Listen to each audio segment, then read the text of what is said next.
K Shivakumar ಮತ್ತೆ D K Suresh ಅವರೇ ನನ್ನ ಇಡೀ ಪ್ರತಿಭಟನೆಯಲ್ಲಿ ಟಾರ್ಗೆಟ್ ಆಗಿದ್ರು.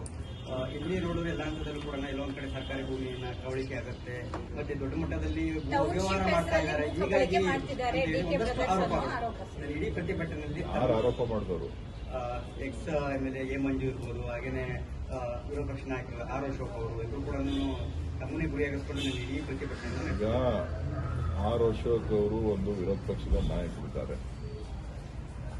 ಎಲ್ಲ ಮಾಹಿತಿಗಳನ್ನ ಪಡೀಲಿಕ್ಕೆ ಅವರಿಗೆ ಅರ್ಹತೆನೂ ಇದೆ, ಯೋಗ್ಯತೆನೂ ಇದೆ.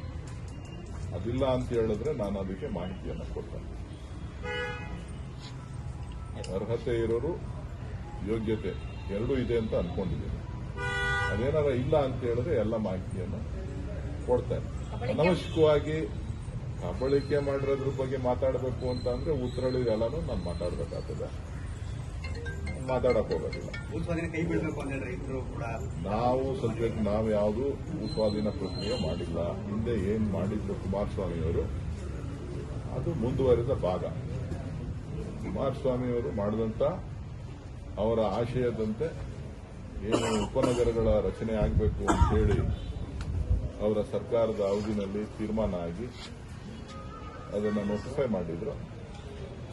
ಅದನ್ನ ಮುಂದುವರಿಸ್ತಾ ಇದ್ದೇವೆ ಹೊರತು ರೈತರಿಗೆ ಯಾವುದೇ ತರದ ತೊಂದರೆ ಆಗಬಾರದು ಅಂತಕ್ಕಂಥದ್ದು ನಮ್ಮ ವೈಯಕ್ತಿಕವಾದಂತ ಅಭಿಪ್ರಾಯ. ನಮ್ಮ ಪಕ್ಷದ ಉದ್ದೇಶನೂ ಕೂಡ, ನಮ್ಮ ಸರ್ಕಾರದ ಉದ್ದೇಶ ಕೂಡ ನಾವು ರೈತರಿಗೆ ಯಾವುದೇ ರೀತಿಯ ತೊಂದರೆ ಆಗಬಾರದು ಅಂತಕ್ಕಂಥದ್ದು, ರೈತರ ಹಿತವನ್ನ ಕಾಪಾಡತಕ್ಕಂಥದ್ದು ನಮ್ಮ ಸರ್ಕಾರದ ಗುರಿ.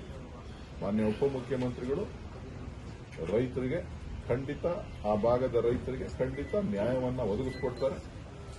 ಅದು ನನ್ನ ಜವಾಬ್ದಾರಿ ಕೂಡ. ಆ ಕೆಲಸ ರೈತರಿಗೆ ಸಿಗ್ತದೆ. ಸರ್, ಕೇಂದ್ರ ಸರ್ಕಾರ ಪಾಕಿಸ್ತಾನದ ವಿರುದ್ಧ ಕದನ